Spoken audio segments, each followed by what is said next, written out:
Taking a look at the 10 champions that has the best assassin potential whatsoever.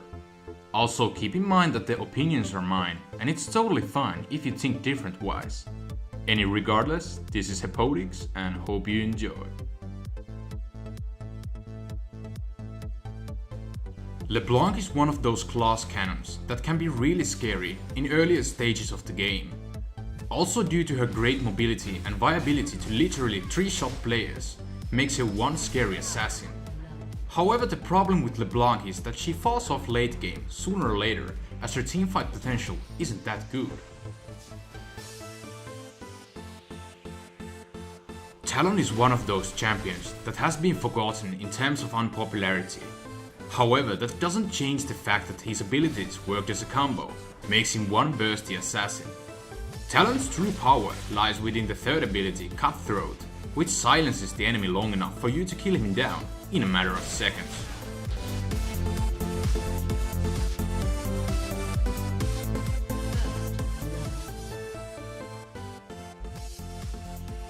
Evelynn is one sneaky champion when it comes to assassination. Evelynn's passive makes her to go invisibility while not in combat, which is just amazing, and therefore the ganks and the initiation she can offer can be really scary.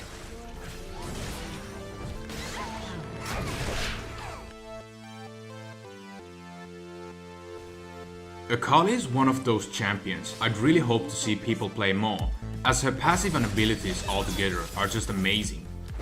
Her burst overall and flexibility to initiate with Shadow Dance up to 3 times are the main reason she really is an assassin in the end. Rengar is one of those champions which can be really confusing at first sight, but once you get the grip on the mechanics he can offer, it is just awesome kit altogether. But what makes him an assassin is his ultimate, Thrill of the Hunt, which can bring out crazy ass bursts due to the Ferocity regeneration.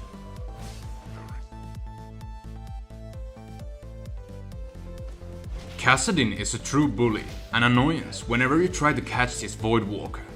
His abilities have good design for middle lane, since you can silence the enemy whenever you feel like it, and the passive helps out to decrease the magic damage he's taking there.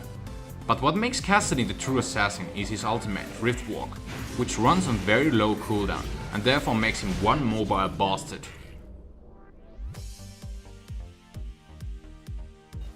Even despite the fact that Kha'Zix has gotten some nerfs in the past, he is still a great champion and assassin. The ability to jump back and forth with the evolved leap and the stealth mechanism the ultimate can offer makes him still a very scary assassin today.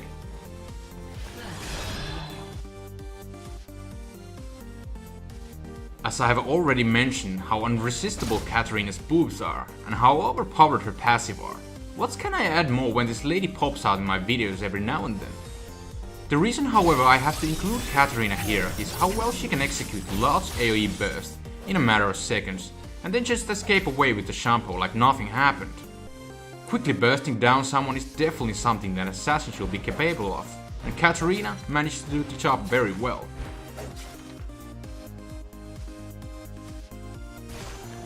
Fizz is one of those champions I could never forget in terms of assassination. His abilities have excellent potential to burst down enemy champion from 100 to 0, not to forget his third ability, Playful/Trickster, which is one of the best abilities in the game in terms of avoiding damage. Fizz's passive Nimble Fire lets him walk through minions, and he also takes less damage from basic attacks, which can be also helpful at certain times.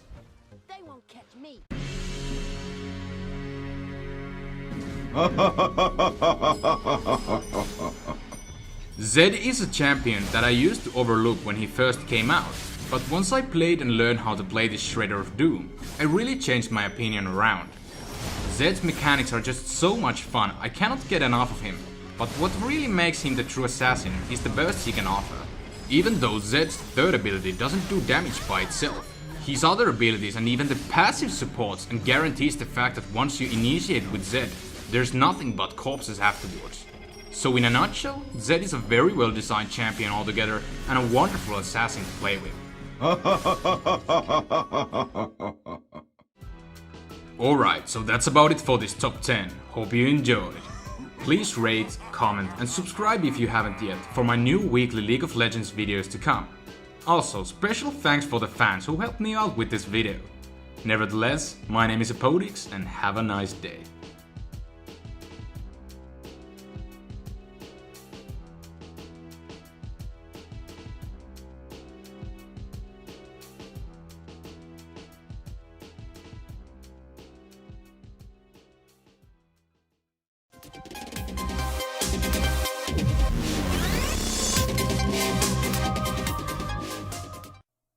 What is going on, everybody? My name is Tony 2.0 and today we're going to talk about the newest champ coming to League of Legends. Today, August the 26th, 2014, Riot released the first information about Azir, the Emperor of the Sands. This, ladies and gentlemen, looks like he could be a lot of fun to play. Azir is a mage, generally probably going to be looking at top or middle lane, but it does sound like he may have some advantages to play in the jungle as well. The way that his abilities and his kit stack up are possibly going to give him more of a flex position, and as I first read through these abilities that we're going to discuss, it looks like he may even have the possibility of being a very strong support. Let's get right into this, and we're going to break down the abilities that he has, as well as talk about my opinion on those. First off, his passive, Will of the Emperor. Cooldown reduction increases Azir's attack speed. This passive, Disc of the Sun. Azir raises a sun disc on the base of a turret that you destroy. This is excluding base turrets and nexus turrets, inhibitors, things that are deep inside the enemy's base, but in the laning phase or helping to destroy laning phase, it really looks like Azir is going to be a destroyer of turrets, and he's going to be a pain as far as rushing in, getting the last few hits. His passive goes off, Disc of the Sun goes down, and then you can engage into a fight. On the screen, you guys can see how this is going to function. It has yet been able to put out to see how long this is going to last, but it does look like this sun disc pops up, sticks around, and then acts as a friendly turret for you and your teammates. Moving on down to his Q, Conquering Sands. Azir orders all sand soldiers to rush to a target position. The soldiers damage and slow enemies, then smashed through as they rush into the fray. This looks like it's going to be his poke, and Azir is going to be, like I said, he's a mage, so it's going to be the range and probably his primary, what looks like his primary ability. Moving on down the list to Arise! Azir summons an untargetable sand soldier, a memory of one of his fallen warriors. Azir uses his basic attack as a command, ordering this soldier to attack for him. It's going to give him some distance in the fight, and it will be interesting to see how far you'll be able to stretch this. Sand soldiers attack even if Azir himself isn't in basic attack range. That's what I'm talking about with how far you're going to be able to do this and actually poke away with it. This is going to give him some range to get out of the battle if he's taking some damage, and possibly fend off enemy attackers if he gets I'm thinking if he gets ganked or something like that, his W is going to have the ability to do some kite and help him do some damage as he's trying to get away, or become a major pain in the ass as he's laning and getting into a rotation or a sustained fight. Moving on down to his E, Shifting Sands. Azir rushes to a target sand soldier. If Azir collides with an enemy champion, he stops, knocking them up and gaining a shield. This is the equivalent of Alistar's charge knockup, is what I kind of compared it to. And to me, gives him quite a bit of versatility, and why I really thought that he could be a pretty sustainable support character. It's going to be hard to see because there's no stats really out for how much this shield's going to block, if it's going to have any bonuses for defending magic or physical damage, or the exact specifics on it, but this is one of those things that this champ is going to be pretty hybrid built from the sound of things. Moving on to his ultimate, Emperor's Divide.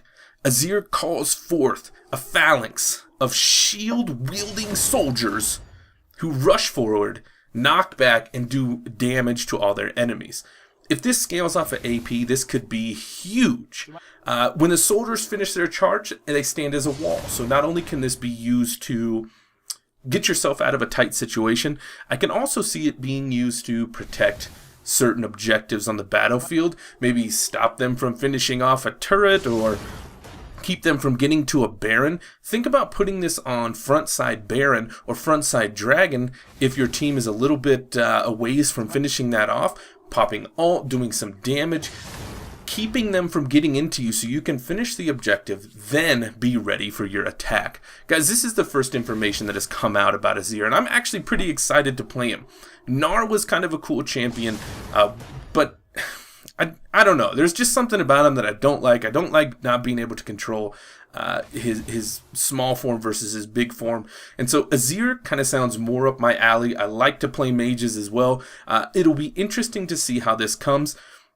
For those of you that have not read all of the lore on there, I'll leave the link down in the description to the story. If you like this video, please do me a favor, click like, subscribe. I'm going to try to do more of these. I'm going to try to do some patch updates. And I know some people were wondering when this champ is going to be available in beta testing. And you're probably looking at this weekend at the earliest, maybe, you know, with 4.15 coming out, you're probably looking at middle of next week at the latest. But I wouldn't be shocked if he's not in the rotation on the PvE servers probably this weekend. Guys, my name is Tony 2.0. Thank you for checking out this video. I will be back again very soon. Peace.